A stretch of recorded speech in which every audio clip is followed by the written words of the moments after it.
Hello my friends! In this video I'll show you how easy it is to paint a poinsettia.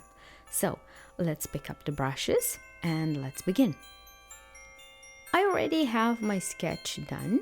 This is a acrylic on paper, and for this painting I will use two brushes. The one that I'm using right now, it's a big brush. I'm using this for bigger strokes and to fill out faster and to work more and quick. And the other one you're gonna see me using later, the other brush, it's small, and I'm using the small brush for details. What I find interesting, and I actually Google it, when it comes to poinsettia flowers, we call it flower, but they're actually leaves and they have a different color. And I've seen, besides the red and the white one that are more popular, I've seen purple, I've seen also blue, and they're very, very pretty. So even though technically they're leaves, in this video I will refer it as flower because it's easier and that's how we commonly know it. My flower will have two layers of petals. One will be on top and it will be brighter, and the other one will be underneath and will be darker. So here you see me starting with the second layer of petals. Now I'm moving on to the next petal, and I want the tip to be brighter and the end of the petal to be darker. So like this, it will create the impression of depth. As I am coming with this darker color towards the edge, I am blending everything, and you see me switching back and forth the two brushes. As I work, I need to work sometimes on big areas, sometimes I need to work on smaller areas.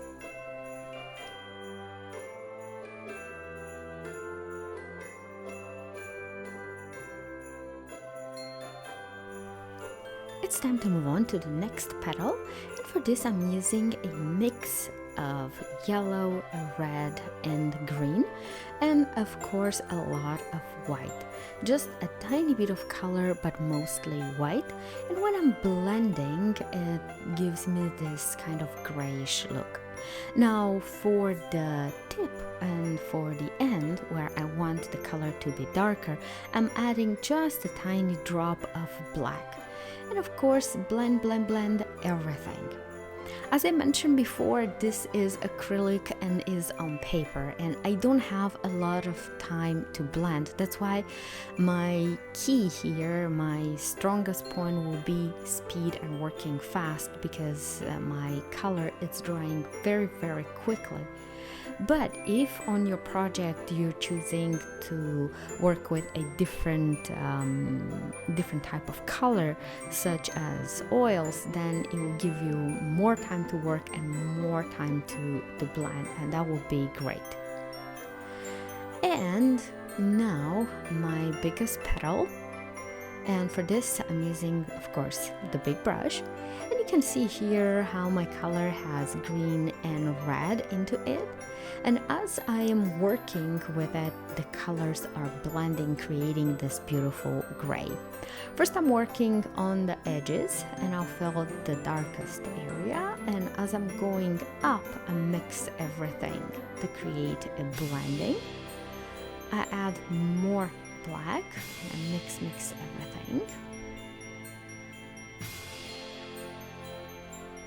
And now for the middle, I will fill everything with white, and then I will work around it to create a softer transition in between the edges and the middle of the petal.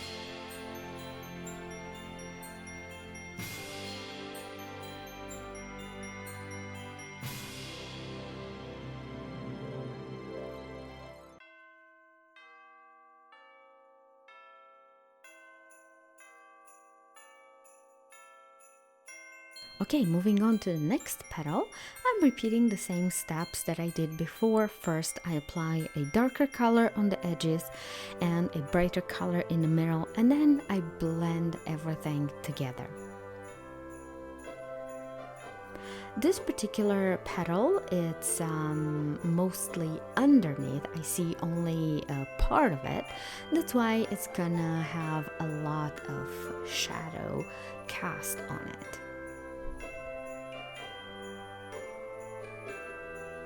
I have to pay attention on contours here because I don't want by mistake to go and affect the petal that is on top that we already painted.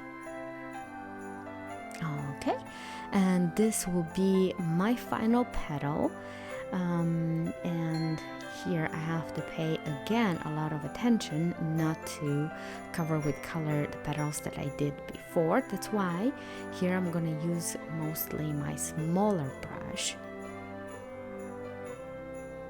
and of course I blend until it looks okay, and until I get a softer transition.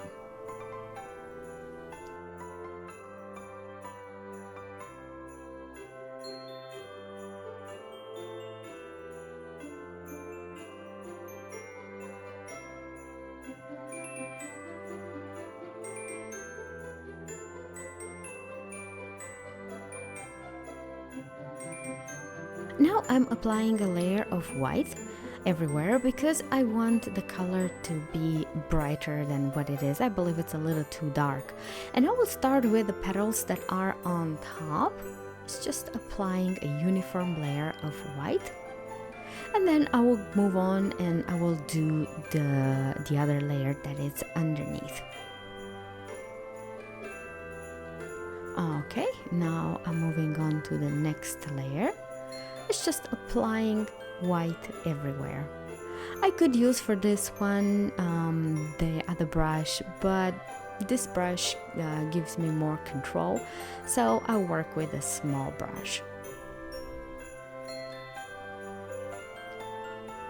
My colors are very watery and very transparent, and this allows me to use it as is. But if your colors are more opaque, especially if you're working with oils, this is not a recommended step to do. So you will have to take into consideration from the beginning what kind of colors you have. Okay, this being said, let's move on and let's do the leaves. For this, I'm using a mix of green, black, and white, and I'm using the same steps that I did before. First is the edges, they are darker, and then the middle that it's brighter, and then I blend everything together. Again, you're gonna see me switching my brushes because when I need more control and when I need to pay more attention to what I worked before, then I'm using my smaller brush. When I'm painting bigger areas, then you see me using my bigger brush. Here, for example, I have to go around, and as I'm going around my petals, I am also defining the shape.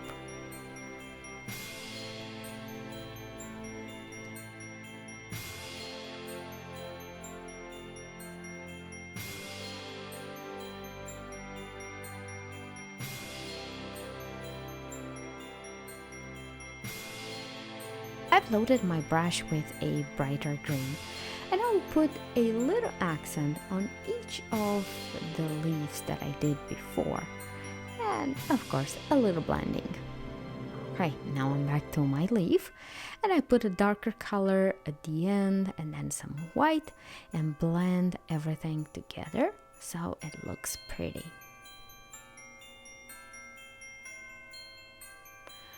Okay, I loaded my brush again with green. I'm working here around the petals and mix. Now with the big brush and then with a smaller brush, blending everything together, and then I'm working on the edges. It is okay if we have a little texture that will make our painting more interesting.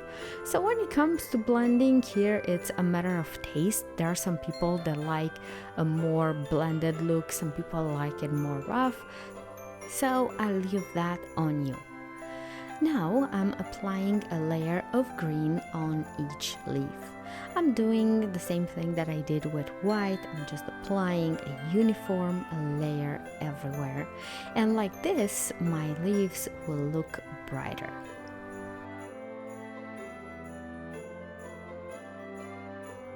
For my background, I've chose a darker color, and for this I mix green and black, and I also added a little hint of red and yellow, not too much. First, I will fill the bigger areas with the bigger brush, and I'm going everywhere. And now I will work on the little area that require more attention and more detail. And for this, I'm using my small brush. I'm also paying attention here on the edges, but if I want to reshape something, this is the right moment to do it.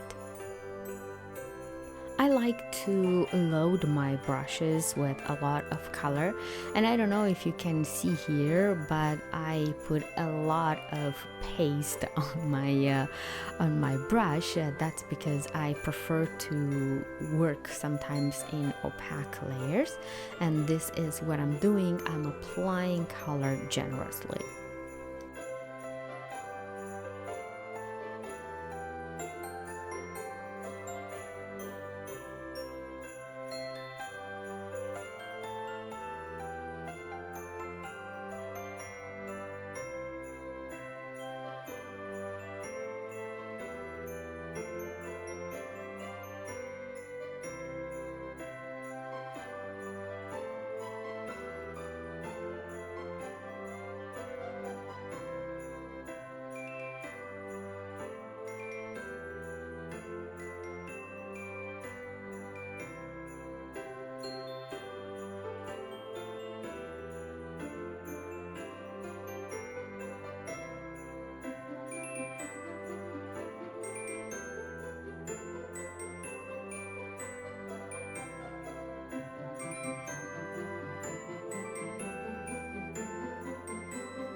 With white, I'm adding leaf texture on each one of the petals and leaves.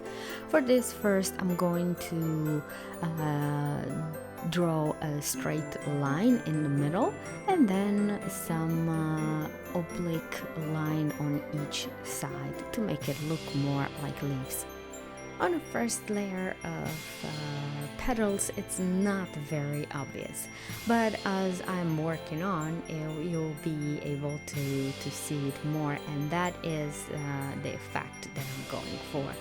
So here it's very visible that I'm doing something, but it's not extremely harsh.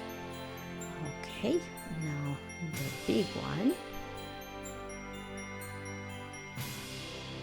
I'm trying to do my lines a little wavy, as I believe that they will look prettier if they're not straight lines. On this petal, we're not gonna see much. We're gonna see only a small part. Okay. And now the next petal here. Lines on each side, and the last one here, and line, and more lines. Now I'm adding few touch-ups, and I'm going with a little white on top of it, and I'm applying a little white on the tips to make it brighter. For the leaves, I'm doing the same thing with white, and I'm using the same brush. I'm applying leaf texture, and I'm doing one at a time. I'm going around just to make sure that I got each one of the leaves done. I don't have too many leaves anyways, but you can add more leaves to your painting if you want to. And of course you can add more petals or more layers to your flower. That it's totally fine. At the end, I will add a mistletoe on the right side, and I will start with a zigzag branch and other more branches that are going everywhere.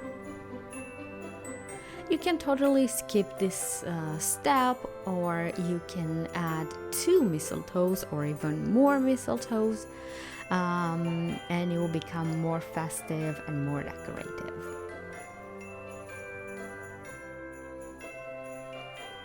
For the dots, I will use only the tip of my brush, and I want to have smaller dots and bigger dots, and for this I apply different pressure on my brush.